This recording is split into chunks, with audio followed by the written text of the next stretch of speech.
free agency is in full effect, so in this video, we're going to go ahead and do my post-free agency first round mock draft with some trades. Subscribe if you're new, let's hop into it. So as you can see, we are on the PFF mock draft simulator, and I am going to begin this mock draft off with actually a trade here. It's kind of a common trade that I've been seeing a couple other people do at this point, but I think the New York Giants are a team that desperately need a quarterback. They have not really yet to address that position in this year's free agency. So far, they've been quite busy out in free agency, getting guys like Javon Holland, Paulson Adebo, Roy Robertson-Harris, Chauncey Golston, a couple other guys, but they haven't really addressed the offensive side of things too much so far, so I think quarterback has to be a priority. The Tennessee Titans are in a situation where, yes, they could just sit still and just take a guy like Cam Ward, but they don't really have an edge rusher one right now, so I think that they would be in a prime spot to potentially take him at pick 3. In terms of what it would cost, I would assume that, of course, you would obviously swap picks, and potentially you might have to do 2 first to get the number 1 pick, but I think because you're only moving back 2 spots, maybe you can get away with a first, or obviously a pick swap, a third, and like a second round next year. Maybe something like that. For the sake of the video, it does not matter what the actual trade package could be. It very well could end up just being, a first this year and a first next year for the number 1 pick. But for the sake of the video, I will have these 2 teams swapping places. And of course, with this pick, the New York Giants are going to be taking their quarterback of the future. This time it's going to be, of course, Cam Ward. Even though I think that Shedeur Sanders is maybe a bit more of a pro-ready quarterback right away, I still think Cam Ward has the higher ceiling. And I think if there's anybody who's as similar to Josh Allen in this year's draft, I would say it's probably Cam Ward. Not saying that he's going to become Josh Allen, but in terms of play style, his overall strengths, and what he potentially could become, they're Josh Allen-like. Of course, Brian Daboll, of course, was the former offensive coordinator for the Buffalo Bills with Josh Allen, so that's why I make the comparisons to Josh Allen. Again, not saying Cam Ward will be anything close to Josh Allen, but if you want somebody who eventually maybe could become something like Josh Allen, I think Cam Ward very much will be the guy here for the New York Giants. Which then that puts the Cleveland Browns in a very interesting situation here. They have not addressed a lot of their offensive issues. Offensive line still is in need. Running back, wide receiver are both somewhat positions of need as well as 2. But at the same time, the quarterback position is their biggest need. Now, they did make a trade for Kenny Pickett, who I'm assuming is going to be the veteran in this team's locker room to be potentially a starter for a couple games or, a mentor to a young quarterback. However, if I'm number 2 overall and I have Travis Hunter and Abdul Carter on the board, I'm not going to go ahead and reach on Shedeur Sanders. There's a very legitimate chance that you can get your hands on a Jackson Dart or a Milroe or a Will Howard in the 2nd round or 3rd round of this year's draft. And if I can upgrade my secondary as well as potentially my receiving core with a guy like Travis Hunter, I don't think I would overthink it. So in this situation, yes, they need a quarterback, but maybe you can rely on Kenny Pickett to hold the position down this year, and maybe next year you go more in on a quarterback, or maybe you take a quarterback in the 2nd round of a actual draft, maybe again a Jackson Dart type of situation. In this spot though, I'm going to go ahead and take the best overall player on the board in a position of need as well. They could use help in the secondary and in the receiving core, so Travis Hunter kind of fills both spots. Then there's Tennessee. We kind of alluded to this earlier. They need pass rush help. I kind of think Tennessee is in a nice spot here where they can take either Travis Hunter or Abdul Carter and feel really good. Yes, you could go with Shedeur Sanders in the situation, but I don't think that Shedeur Sanders is going to be the pick here. I think they should go with the best player on the board, one of the few blue chip prospects in this year's draft class. Abdul Carter steps in there, is a huge upgrade from what they had last year. The interior of the defensive line is pretty stout, but you need some actual juice in the edge rushing room. Abdul Carter steps in there and immediately gives a massive upgrade to that unit. Yes, there are the new injury concerns with, I believe, a foot injury, but I've heard that it's not too serious and it shouldn't take up any of his time this upcoming season. So we're going to go ahead and take Abdul Carter here. Next up at 4, we have the New England Patriots, who have been unbelievably busy so far in free agency. Got Milton Williams, Harold Landry, Carlton Davis, Robert Spillane, Morgan Moses, Mac Hollins, Josh Dobbs. This team has been absolutely aggressive as all hell. Now, I'm kind of in a weird spot here where I think the best player on the board is Mason Graham, but they just brought in Milton Williams, and yes, they got rid of Godshaw or Devon Godshaw, who maybe Mason Graham could be a great replacement for,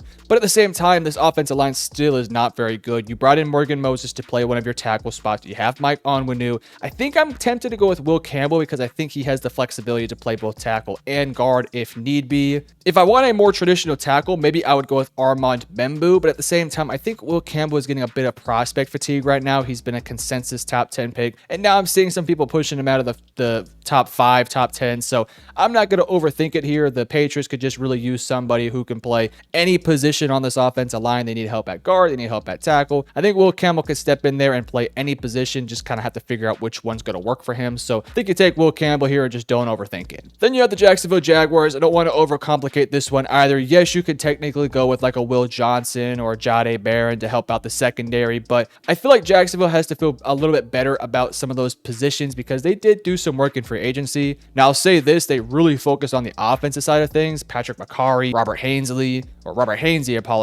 De'Ami Brown, some tight ends, Chuma Edoga.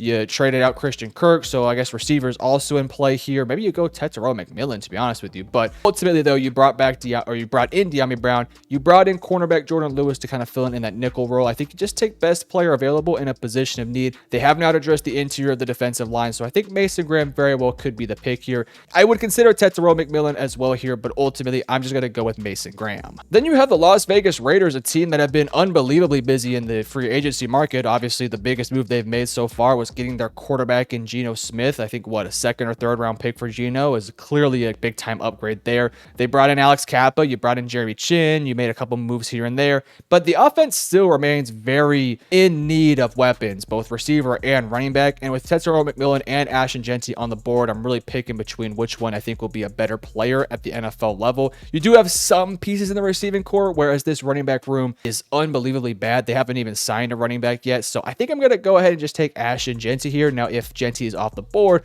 you take Tet McMillan and feel pretty confident about that. But I feel really confident that Jeanty comes in here and instantly helps out that offense. The Raiders defense looks really stout. You're just really looking at trying to shore up the offense now, and Ashton Jeanty could save this team so many headaches. Somebody who can just be a change of pace guy, can hold the ball on the offensive end. You can rely on him to be a 3-down back. You want Geno Smith to get comfortable in the system early on. Ashton Jeanty very well could be somebody who helps stabilize this offense. So I'm going to go ahead and just not overthink it. Again, kind of more of the story. We're going to take Ashton Jeanty here. All right, Jets are on the board, and they have also been somewhat busy so far this free agency period. They haven't necessarily been as outgoing as a team like Las Vegas, but you bring in Justin Fields to be what you think is going to be your starting quarterback. You bring in Andre Sisco, you bring in Brandon Stevens, you re-sign Jamian Sherwood. You did lose Devontae Adams, though, so I think your receiving core desperately needs some help. They have not really addressed any sort of weapons. Both Tyler Warren and Tetairoa McMillan are on the board. I think Tet McMillan's a better player, and I also think he's a fantastic fit next to Garrett Wilson.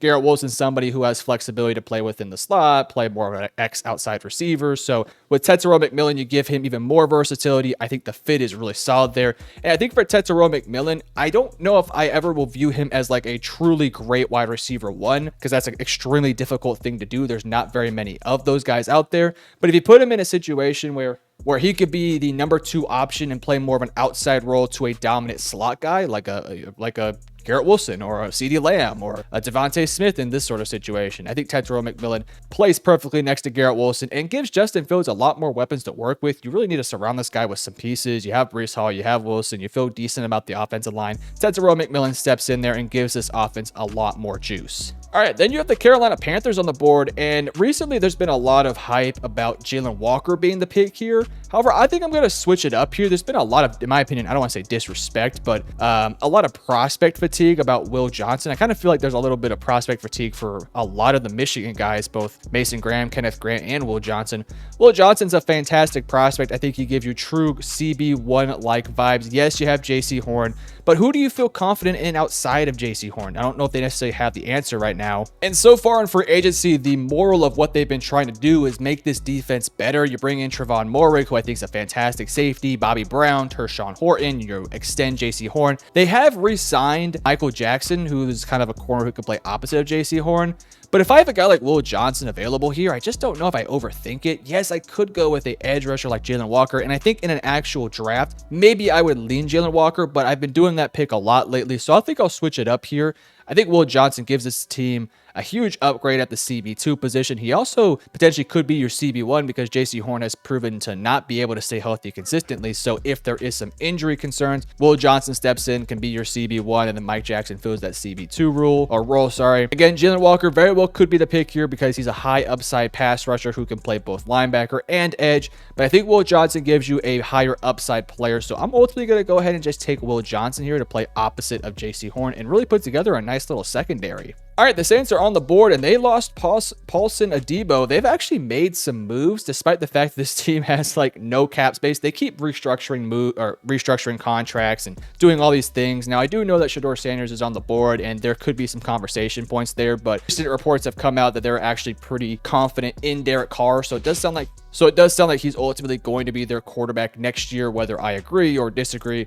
Again, for a team that has no money, they signed Justin Reed, they brought back Jawan Johnson, they brought back Chase Young, they traded for Devon Godshaw. I mean, this team has made moves despite the fact that they have no money to work with. I think adding another cornerback, what you already have in Kool-Aid McKinstry, is definitely a big time need. Right now, your secondary is just Kool-Aid McKinstry. You have Shamar Jean-Charles, Alontae Taylor, who via PFF on like I think 900 snaps he played, he had like a 34 coverage grade, which is abysmal. You have Ugo Amadi, I'm sorry if I mispronounced that. But I mean, I just think that room could use a really big time upgrade there. Of course, you lose Paulson Adebo. I think somebody like Jahdae Barron, who I'm a huge fan of, I keep seeing mock drafts consistently putting him outside the top 15. I hate to break it to you guys, in a draft where I don't necessarily think there's too many blue chip prospects, you're going to see teams prioritize versatility and surefire hits. And I guarantee you that Jahdae Barron's going to be a fantastic player. He can play the nickel, he can play outside. I think he can play safety. I just think he's so solid in zone coverage. He's sticky in man coverage, can make some plays. You pair him next to Kool-Aid McKinstry, and I think you're building a secondary that in the future could really be something nice. Yes, you could go defensive line, but when you look at some of the edge rushers here, there's a lot of question marks. James Pierce Jr., I don't know if he goes top 10 at this point. Mike Green has some off-the-field concerns that he has to overcome, and if he does overcome that, maybe he moves into the pick number 9 there. Donovan Ezeraku feels a little too early for. Micah Williams is a project player, so I don't think he fits the mold at number 9 either, though if you want to bank on the intangibles, the size, I think he very well could go 9. Shamar Stewart is the only other player who I would really consider here because he has the size, the frame, the athleticism that this Saints team typically likes to take bets on, and they've been taking a lot of bets on the defensive line these past few years, and it has not really worked out. So I think they might go with a more surefire prospect. They have a really good draft last year. I know there's a new regime now with Kellen Moore, so it's going to be interesting to see how his philosophy differs. Feels like the offense is pretty set right now. Maybe you could go wide receiver, but if you assume Chris Olave comes back and you get something out of that offense, I think you might just go ahead and take Jahdae Barron here because it would feel a huge need at cornerback. Again, they haven't addressed the cornerback position quite yet, so I think we're going to go ahead and take Jahdae Barron here. All right, Chicago's on the board, and I'm actually going to go ahead and propose a trade because I think the Chicago Bears are in a situation where they fixed up their offensive line so well that I don't necessarily know if they need to take a tackle like Armand Membu.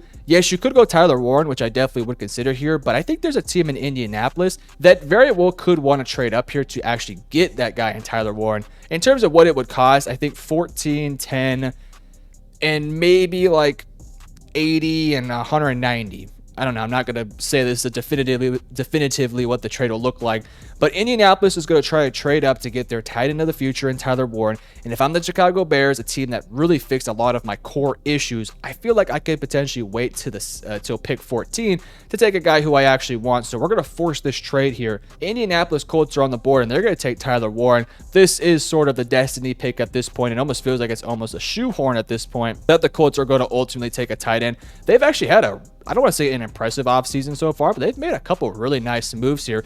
Signing Daniel Jones to be your backup quarterback, which I actually think is a really smart move. He's somebody who I think fits the system nicely and has proven to be a capable quarterback in the NFL. Obviously, you could have went Joe Flacco, but he's older. Daniel Jones, I think, is a solid pickup. But then you brought in Charvarius Ward and Cam Bynum, so your secondary got hugely upgraded. That was one of the bigger concerns with this defense. Now you fix that up. Yes, you could use some help on the D-line, but I mean, if you assume that some guys developed there, you feel okay about it, although you did lose Dayo Yingbo, I think that's how you say his name, but I think that you can maybe address that in the second round. I don't think you want to reach for like a Mike Green here at this point because of those off-the-field issues, but Tyler Warren steps in there, fills in a void at the tight end position, can do so much for this team, extremely versatile. Is he Brock Bowers? No. Is he going to be Travis Kelce? Probably not. But this team is so desperately in need of tight end help. And Tyler Warren presents a body who can do so much on the offensive end. He's extremely sure-handed. I think he's a solid blocker. He's just your prototypical tight end with good size, good movement. I think he's also just a really solid dude. This is a Colts team that just doesn't have very many capable tight ends, and Tyler Warren steps in there and instantly big time upgrades that. Then we have the San Francisco 49ers, and this is a team with, I mean, they are going through it in free agency right now. Deebo Samuel out the door. They lose 2 offensive linemen. They lose one of their rotational running backs. They lose their opposite edge rusher to Nick Bosa. You lose Talanoa Hufanga, Drake Greenlaw, Charvarius Ward. I mean, this team, it's looking pretty bare bones right now, and I don't know if they've signed too many players. Like, I know they brought in a backup tight end for like $20 million, which made no sense at all. Yeah, they signed Luke Farrell. They signed Demarcus Robinson, which is actually a pretty good move, but I don't know if you really need receiver that badly. Richie Grant, rotational guy. Luke Gifford, special teams guy. Jason Pinnock, that's actually a nice little pickup there. So they've addressed some positions, but man, it feels like this team is just, I mean, they're going through it. I don't think this team's a contender next year, but if you want to give some pieces who you can potentially develop and actually do a lot of things with, who can kind of fill multiple needs, I think I'm going to ultimately take Jalen Walker here. He can be your inside linebacker, but he can also be an edge rusher opposite to Nick Bosa. Developmental piece, so I think can learn on the fly. I think he wants to be on the field. Give him time to mold and play next to Fred Warner and Nick Bosa. I think he can develop to become a really nice player. San Francisco just needs as many of those type of dudes that can fill multiple roles, and I think Jalen Walker could be the guy. All right, Dallas is here, and Dallas has had a very typical quiet offseason so far. They've re-signed a few of their guys, but they've also lost a lot of big-time needs. I would have considered Jalen Walker if he fell to Dallas. I also would have considered Jahdae Barron if he fell to Dallas. Both those guys did not fall to us here. So I think Dallas is going to go into the receiving room here and probably take a guy in Matthew Golden. You have CeeDee Lamb, who plays more of a slot, but also can play on the outside. Yes, you can technically take maybe a better, I don't want to say he's a better prospect, but for some people, a better prospect in Luther Burden to play opposite of CeeDee Lamb. But I think Matthew Golden is maybe arguably the better prospect. Ran a 4.29, though I don't think he plays in a 4.29 level. Very sure-handed guy, can play on the outside, but also I think can be a versatile guy as well. Doesn't have prototypical size for a true outside receiver, like he's only about 6 foot. But again, I think you play him in multiple different packages. He can play next to CeeDee Lamb. And Dallas has made it very clear they're looking to fix up this offense next year. And if they're going to do so, they're probably going to end up doing it through the draft. I think they take receiver round 1 and then running back round 2. I do think Matthew Golden's a solid fit next to CeeDee Lamb. So I think this would be one really nice way to upgrade this offense.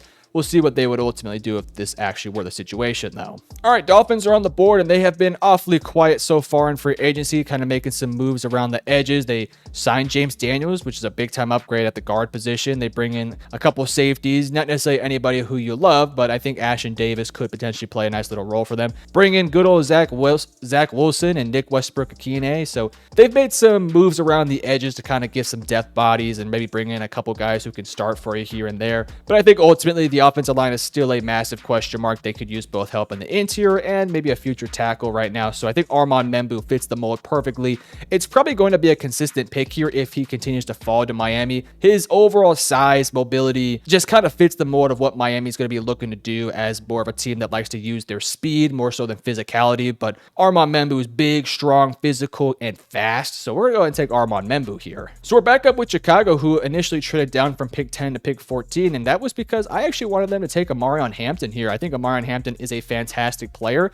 If Amarion Hampton was in another draft where Ashton Genty wasn't here, I could see this guy flying up draft boards to clearly be the top running back off the board. I thought his combine was fantastic. And Chicago hasn't really addressed the running back position. You have this fantastic offensive line in front of Caleb Williams. What's another way to really help your young quarterback out? Giving him a damn good run game.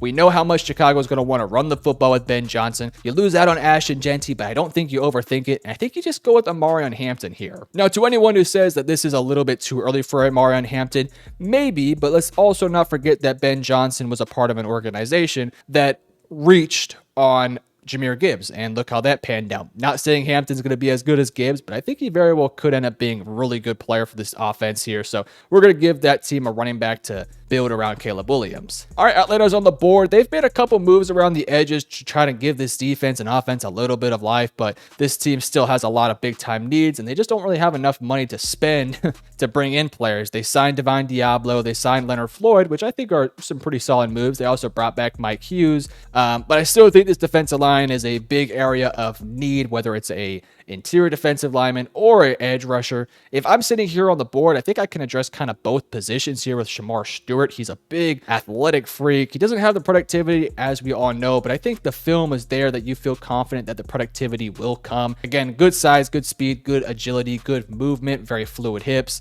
just needs the productivity to start to come in. And I think Atlanta could potentially be a team that gets him there. Next is Arizona, a team that has also been quite busy. They bring in Josh Sweat to bring in a ton of juice on that edge rushing room. You pair him with Baron Browning. You also pair him with Ojulari, who I believe is coming back from injury. And then, of course, you obviously have Darius Robinson, their first-round pick last year. I think you need to surround those guys with some dominant interior guys, and I think Kenneth Grant here makes a ton of sense.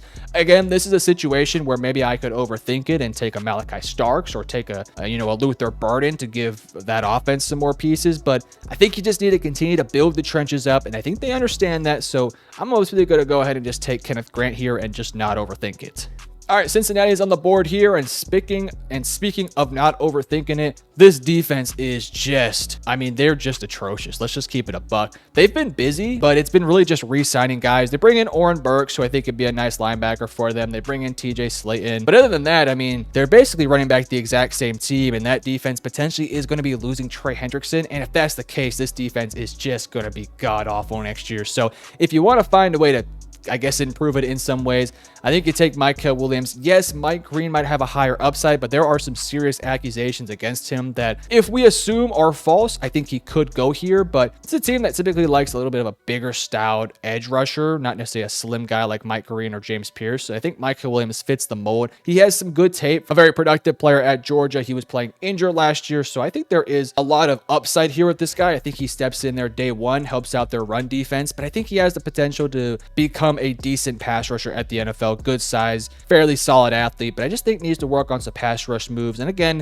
it's kind of hard to judge his tape too much because he was playing injured last year. So if there's a team that can get something out of him and give him plenty of opportunities, it would be Cincinnati. And they could also use some of their other first-round picks to start to step up here on that defensive line. All right, Seattle's on the board here, and they have made a lot of offensive changes. This Seahawks team looks completely different from last year. No DK, no Tyler Lockett, no Geno Smith. JSN is sitting out there, and he is just an absolute lone duck. The offensive line still needs some help. If you're going to surround Sam Darnold with a good team, I think you need to give him some time in the pocket. You feel okay about your tackles if they can stay healthy, but you need help in the interior. I think Kelvin Banks can play. I think he's better suited as a tackle, but I think he can play guard if you need him to. Maybe you stick him out as your right tackle and figure out what you're going to do with Abe Lucas. If you want to move off of him because you can't trust him, then maybe you do so. But if not, I think you can keep Kelvin Banks at guard. And while I think he's better at tackle, I think he can also fit in that guard quite nicely. All right, the Buccaneers are on the board here, and there's a superstar in Jahad Campbell who I absolutely love. And if he falls to 19, boy, I'm going to be a little bit upset if my team doesn't go ahead and take him, because Jahad Campbell's an absolute superstar. Huge, good size, good speed, good athlete. I think he's shown flashes in coverage.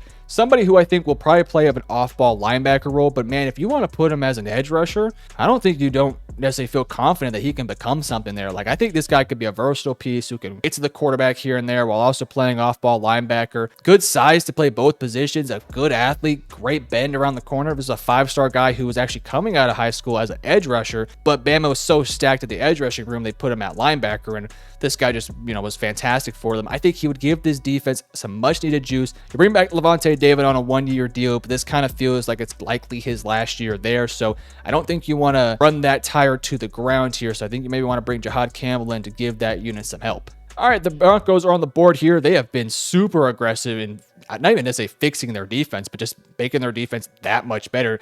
Talanoa Hufanga, Dre Greenlaw, you bring back DJ Jones. Not much done on the offensive end, so I think you need to go ahead and take a receiver here. Luther Burden's on the board. You pair him next to Cortland Sutton. He could play on the slot. He can also play on the outside. Just think it's a great fit. Bo Nix is going to get another weapon to work with on the offensive end. Yes, tight end is a need here, but unfortunately, well, I guess you could take Coastal Loveland, but Luther Burden to me is a fantastic player, so I don't think you overthink it. All right, Pittsburgh's on the board here, and I guess a gift wrap present kind of fell in their laps with Shedeur Sanders. It does sound like Pittsburgh's going after Aaron Rodgers right now, so this honestly would be a nice situation for Pittsburgh if they bring in Aaron Rodgers for a year to be their starting quarterback, try to make a run with him at the spot there, and then Shedeur Sanders steps in year two, learns from Aaron Rodgers, who I believe that I've heard that Shedeur actually likes Aaron Rodgers. Don't quote me on that. But if you're Pittsburgh, this is kind of an ideal situation here. Again, Shedeur Sanders is somebody who has been getting mocked very often in the top 5 because teams are just going to take a quarterback a little bit higher. In this situation, if he doesn't go within the top 4 picks, there's a very legitimate chance that he does fall because the Raiders have their quarterback of the future. The Jets are rocking with Justin Fields. Yes, the Saints could go quarterback, but they seem pretty adamant about going with Derek Carr next year. So, I mean, who's going to take him here? I mean, Seattle has their quarterback of the future. Every team has their quarterback of the future outside of those like top 4 picks, or sorry, top 3 picks. So if these guys don't take him, there's a very real chance that Shedeur does fall, unless, of course, the team was going to trade up and get him. In this situation, he fell right into the laps of the Pittsburgh Steelers. And again, if that situation happens where Aaron Rodgers plays for a year, Shedeur learns from him for a year, and then comes in year 2, I think that can really set the Steelers up for success moving forward. All right, the Chargers are on the board. They have brought in Najee Harris, but outside of that, they have been fairly quiet.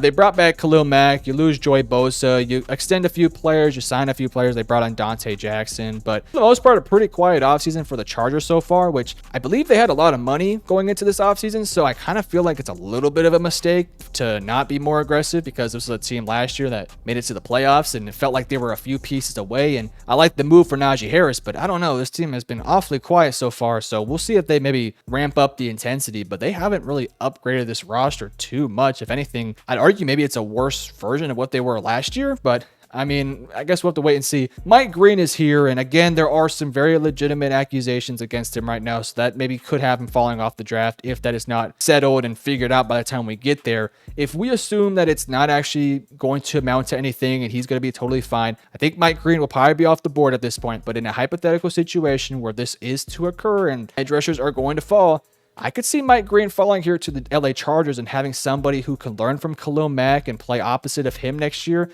You also have Tuli Tuipulotu. I think you'll be setting your defensive line up nicely with a guy who I think has some real juice as a legit pass rusher. Kind of in line here with that, the Green Bay Packers are on the board, and they've made a couple moves too, but not necessarily with the defensive line.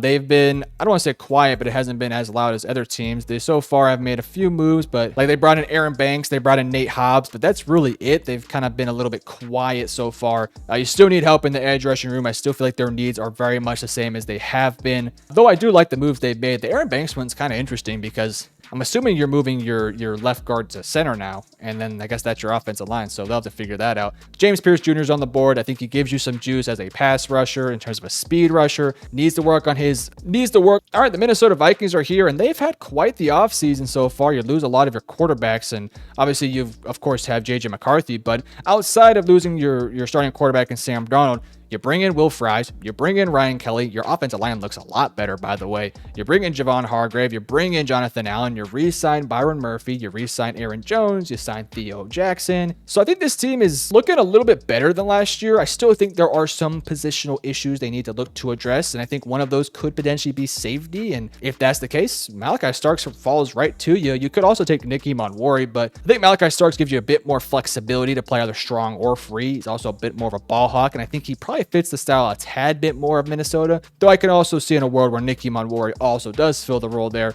But Malachi Starks is here. We've had him as a consensus top 15 player for a while now.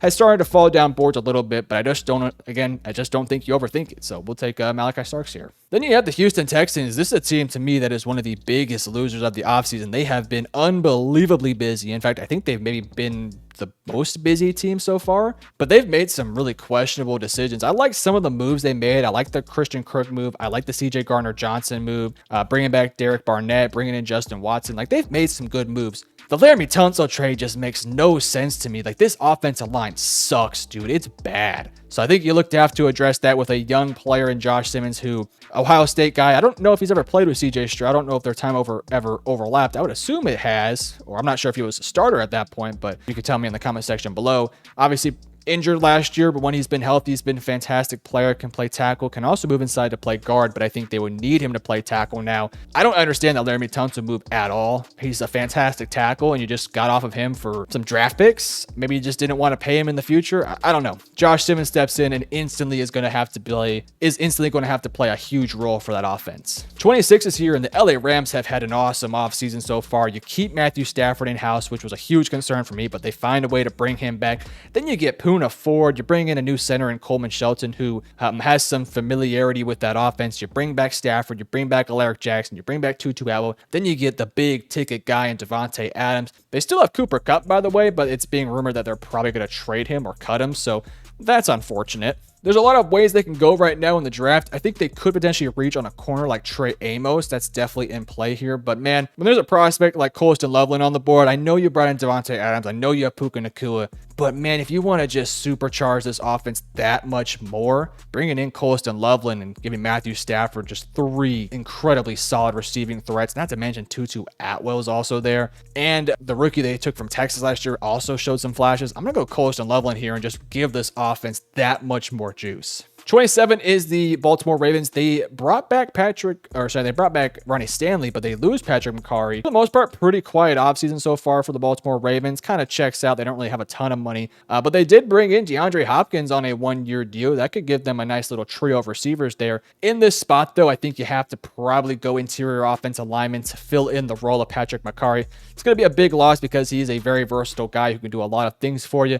If you want somebody who plays very similar to him, where he can play multiple positions and is a very solid athlete, very strong, physical guy, I think Gray Zabel makes a lot of sense here for this team. Has been an absolute riser these past couple months with the season ending. Played great at the Senior Bowl, great at the Combine. Just think Gray Zabel is going to move up draft boards, and I think the Baltimore Ravens could be a great spot for him. All right, Detroit is on the board here, and they have made a couple big-time moves by bringing in DJ Reed to play their CB1 role, I guess, to replace Carlton Davis. We'll see what we can get out of Terrion Arnold next year, too. Hopefully, he can play a big-time role for this team next year as he improves. But outside of that, it's basically been a lot of re-signing players. They haven't really brought in too many external guys. Kevin Zeitler's still, I believe, a free agent, so we'll see if they can bring him back. But there's Donovan Ezaraku on the board, somebody who a bit of an undersized guy, 6'2", 247, but man, presents a lot of juice. 14 sacks last year, 8 in 2022.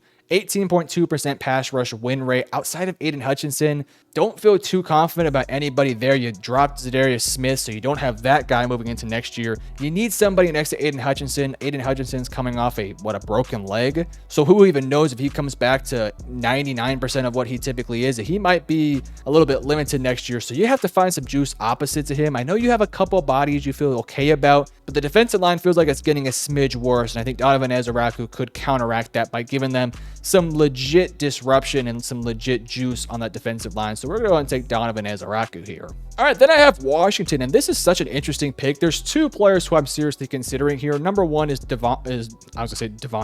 Donovan Jackson, who I think could play a guard/tackle role, but you brought in Laramie freaking Tunsil to play left tackle, so I'm assuming that probably moves your young tackle who shot last year inside to play guard. Sam Cosmi's out for a chunk of next year, but maybe you can work around that for however long he is gone for, whether it's the entire year or not. So I would consider Donovan Jackson if potentially Cosmi's out for a long time, because there's a Commanders team that's trying to make a run for it now. But you lose Diami Brown, you bring in Deebo Samuel. I still think you can use some juice in the receiving core in either a slot guy or somebody who can play a little bit on the outside. I know you have Luke McCaffrey, but do you feel too confident in him right now? I don't know. So I think I'm going to bring in Emeka Egbuka here to pair him up with Terry McLaurin and Deebo Samuel. Deebo is going to play a bit more of just a specific package role. He's going to play opposite of these guys. He's going to be in a lot of different design concepts for him, whether it's screens, designed runs, you name it, they're probably going to run it to him. McLaurin remains the number 1 option, but Emeka Egbuka kind of fills in like a Jackson Smith and Jigba-like role. Like you have DK Metcalf, JSN, and then Tyler Lockett. If you think about it with Washington, it could be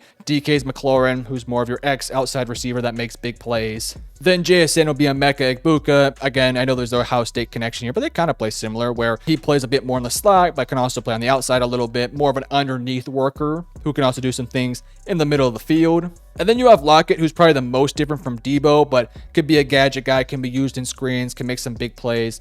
I don't know if Deebo's necessarily the downfield guy like Lockett is, but, take it as it is. So we'll take Emeka Egbuka here. Next up, Buffalo's on the board, and we got 3 stud defensive interiors still on the board here, who I think could very well end up being top 25 picks. Just kind of happens that interior defensive line I've got addressed for a lot of these teams here, so they kind of end up falling down the board here. But Buffalo's available here, and they could definitely still use a little bit of juice in the interior of the defensive line. So far, they've been somewhat busy, but not to say as busy as what you would like. Bring in Joshua Palmer, bring in Michael Hoke. You extend a bunch of your players, Khalil Shakir, Greg Rousseau, Terrell Bernard, Josh Allen. You release Von Miller. So this team's made a couple moves, but they still could use some juice on the defensive line. If you want somebody who can be a huge disruptor up the middle with a very high ceiling, I think I'm going to take Walter Nolan. There are some character concerns going on with this guy, but at this stage of the draft, it feels like there's always one player that kind of gets picked on for character concerns, and sometimes they're warranted, sometimes they're not. They did it last year with Adonai Mitchell. They've done it in the past to many other players. Now it feels like Walter Nolan's kind of getting that treatment. Again, I don't want to speculate whether it's true or not, but I'm not too worried about it. If I'm Buffalo, I'm getting an insanely high talented player, former 5-star guy, has been a productive player, was fantastic for Ole Miss last year. Technique concerns, he likes to use poor pad levers sometimes. Sometimes he just out-talents certain players. So at the NFL level, he's going to have to hone that in. But if he gets a really good training camp, I think he can be a really good rotational body early who eventually could become somewhat of a star. Next is Kansas City. You lose Tershawn Horton, you lose Joe Thuney, you bring in Jalen Moore to be your starting tackle next year, which, spoiler alert, I don't know how to feel about that. You're trusting a guy who's never been a full-time starter to be a full-time starter. Kind of a risky bet they're taking, but I guess they're going to bank on his youth and bank that the rest of his career is going to be his best years. In this situation, there's some really star-level interior defensive linemen on the board here, so I'm not going to overthink it. Derek Harmon fills in the role for Tershawn Horton. I think he's a better run stuffer. I also think he can give you a little bit of juice as a pass disruptor. Pair him next to Chris Jones. I think it gives that D-line a lot more juice and just a big physical presence who can do a lot of things for you. And then lastly, you have the Philadelphia Eagles. They have been kind of ravaged in free agency as well, losing out on a couple of key guys like Josh Sweat. They lose CJ Gardner-Johnson for Kenyon Green. So they kind of filled up their offensive line. Their offense feels pretty complete, but defensively, you lose a lot of pieces. And if you're losing a couple pieces in your secondary like CJ Gardner-Johnson and Darius Slay, you're probably moving Cooper DeJean around defensively. So I think if you want to build a really nice versatile guy who can play in multiple roles, I think I'm going to go ahead and take Nick Emanwori. He can play more of a strong safety role. Don't know if he can play nickel, but he has good size, good length, can get down and run defense and make a lot of plays for you. So we're going to take Nick Emanwori. But as you can see, this is our first round mock draft. A couple of trades here, but not too many. Didn't want to overstuff it. You guys let me know in the comment section below